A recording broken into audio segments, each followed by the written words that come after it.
Isinusulong naman na pag-aalok ng pabuya para kay dating Representative Zaldico, suportado ng PNP. Ang kasama natin sa balitang yan si Radyoman Marjo Domingo. RMN Live Report!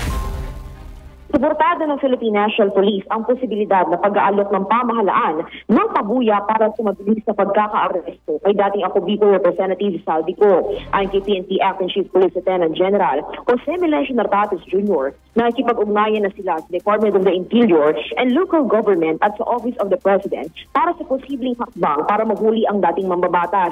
Ayon kay Nartates, wala pa sila natatanggap na formal na rekomendasyon, ngunit sila ay handang sumuporta sa anumang mapagdesisyon ng polisiya ng pamahalaan.